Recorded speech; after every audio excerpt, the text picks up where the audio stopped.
رکھیں جن لوگوں کا یہ ذہن ہے کہ حضرت ریاض الملت بھی پردہ کر گئے ہیں اور حضرت ابو الفیض بھی پردہ کر گئے ہیں کہ جب سامنے تشریف فرما ہوتے تھے تو سب سن جاتا تھا ان منافقین کو اور ان کا پیشاب مرکز میں جمع ہو جاتا تھا. وہ یہ نہ سمجھیں کہ وہ دنیا سے پردہ کر گئے ہیں اور ان کے جو پیچھے اولاد ہے وہ اسے کوئی خبر نہیں. میں مفتی صاحب کی بات نہیں کر رہا, قاری صاحب بڑے بھائی کی بات نہیں کر رہا. ان کا تو اپنا مقام ہے, اپنی عمر ہے, اپنا تجربہ ہے, لیکن میں بھیڑوں کا چھتا ہوں. اگر آپ چھیڑیں گے تو پھر وہ کتابیں دکھاؤں گا جن کو آپ کا باپ بھی رد نہیں کر سکے گا. جب میں پڑھتا تھا حضور ریاض الملت سے تو اس وقت جو معیار طالب علمی ہونا چاہیے حضرت ریاض الملت کے نزدیک جو معیار تھا, ہم اس معیار پہ پورے نہیں اتر رہے تھے. یہ ذہن میں رکھیں, اس سے آپ اندازہ لگائیں کہ علم کیا ہے. یہ ہمیں بتانے کی کوشش نہ کریں کہ اس عبارت کا یہ مفہوم ہے, اس عبارت کا یہ مفہوم ہے. ان عبارتوں کو مفہوم امام احمد رضا نے متعین کر دیا ہے, مفتی امجد علی اعظمی نے متعین کر دیا ہے, مفتی نعیم الدین مراد آبادی نے متعین کر دیا ہے, مفتی عبد السمیع رام پوری نے متعین کر دیا ہے. آج آپ میں سے کوئی مائی کا لال نہیں پیدا ہو گیا جو نیا مفہوم بتائے گا اور کہے گا کہ اکابرین دیوبند نے یہ باتیں ٹھیک لکھی ہیں اور اس کا یہ مفہوم ہے علم منطق کی روشنی میں. میں جانتا ہوں علم المنطق کو بھی. آپ نے شاید ان کتابوں کے نام بھی نہیں سنے ہوں گے, ان حواشی اور شروع کے نام بھی نہیں سنے ہوں گے.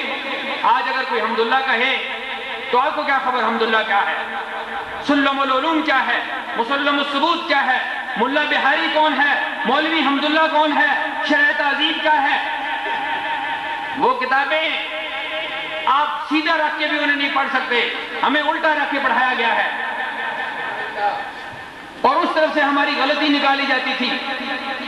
کوئی مائی کا لال یہاں اگر اپنے علم کا دعویٰ کرتا ہے, اور میں انشاءاللہ عید کے بعد اس بات کی مکمل طور پر وضاحت کروں گا, آج بھی میری صدا اور آواز ان حلقوں تک پہنچے. ڈر ہے تو صرف اللہ کا ڈر ہے اور رسول کریم کے ساتھ جو محبت کرنی ہے وہ ایمان ہے. ایمان کے بغیر مومن نہیں ہے, اور ایمان کے بھی درجے ہیں. اگر ایمان کے درجے نہ ہوتے تو قرآن میں یوں کیوں آتا یا ایھا الذین آمنوا آمنوا, اے وہ لوگوں جو ایمان لائے ہو ایمان لاؤ. میں یہ پوچھتا ہوں کہ قرآن کا یہ اسلوب کیسا ہے کہ اے وہ لوگوں جو ایمان لائے ہو, فعل ماضی, اور فعل ماضی تحقق ثبوت کے لیے استعمال ہوتا ہے, اور یہ آمنو ہے کہ تم ایمان لا چکے ہو, ماضی مطلق کا صیغہ ہے. پھر کہاں آمنو, آگے فعل امر ہے کہ ایمان لاؤ. مطلب کیا ہے کہ ایمان کے درجے ہیں. پہلا درجہ اس کا صرف مسلم ہونا ہے, اور پھر اس کے بعد مومن ہونا ہے, اور پھر اس کے بعد موقن ہونا ہے. ایمان کے بعد پھر آخری درجہ ایقان کا ہے. تو یہ کوئی مت ایسے سمجھے کہ جناب اب وہ بات نہیں رہی, مرکز کی وہ بات نہیں رہی. میں نے پہلے کہہ دیا, چیلنج کرنا, کسی ڈبر سے باتیں کرنا, کسی چبل کے ساتھ بیٹھنا, یہ میرے مزاج کے خلاف ہے. میرے پاس اتنا ٹائم ہی نہیں.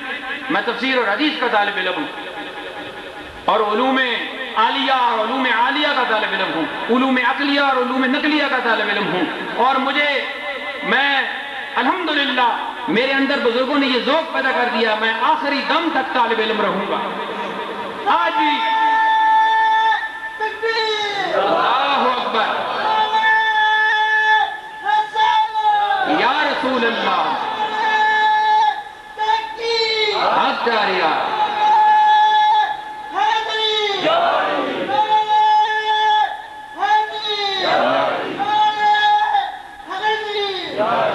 تو جو باتیں مخصوص طبقہ کے لوگوں نے غلط کی ہیں, ہمارے علماء نے انہیں غلط قرار دیا ہے, وہ غلط ہیں, غلط ہیں, غلط ہیں.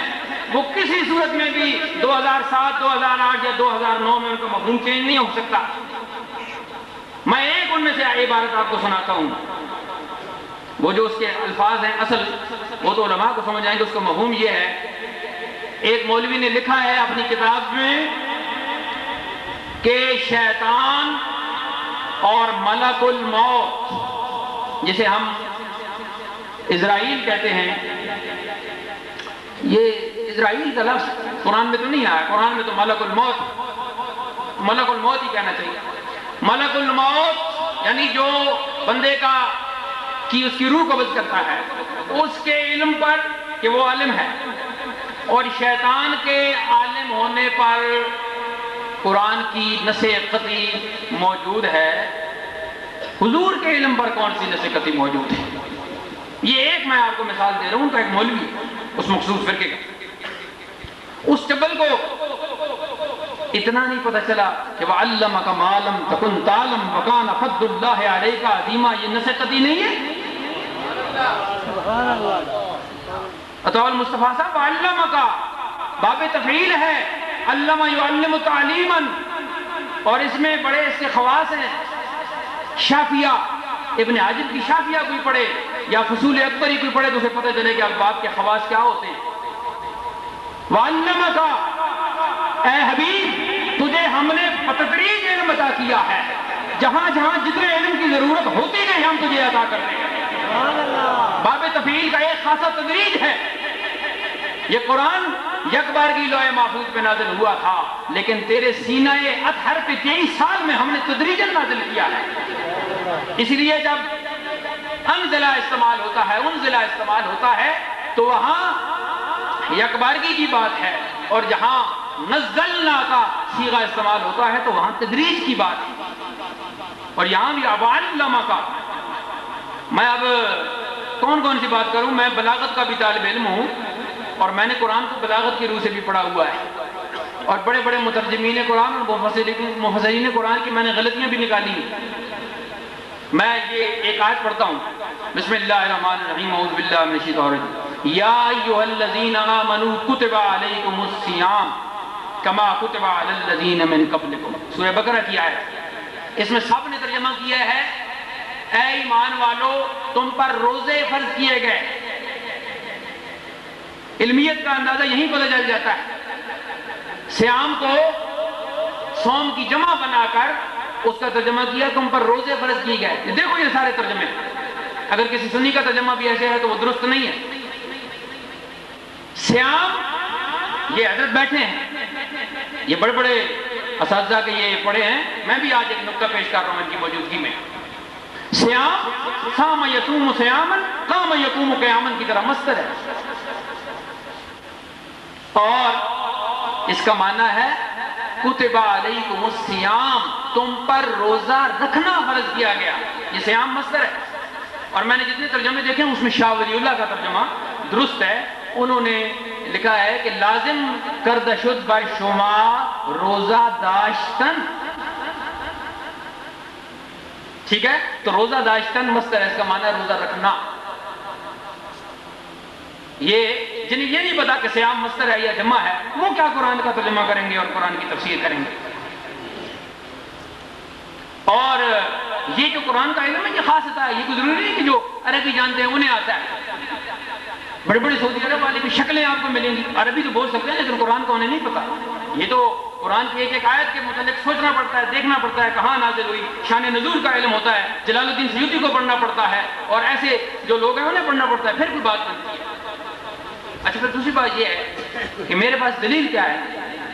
میں نے لغت کا حوالہ نہیں دیا، میں نے جوہری کی سیاہ کا حوالہ نہیں دیا، میں نے رازی کی مختار السیاہ کا حوالہ نہیں دیا، میں نے افریقی کی لسان العرب کا حوالہ میں نہیں دے رہا، میں قاموس کا حوالہ نہیں دے رہا، میں قرآن کی آیت کا حوالہ دے رہا ہوں۔ فرمایا کتبہ علیکم الصیام، یہ کتبہ واحد مذکر ہے کا صیغہ ہے، اور یہ فعل مجہول ہے۔ اگر سیام کسی حوالے سے صوم کی جمع بن رہی ہوتی تو یہاں آتا کتبت علیکم الصیام، یہاں کتبہ پھر نہ آتا۔ یہ میرے پاس دلیل ہے سب سے بڑی۔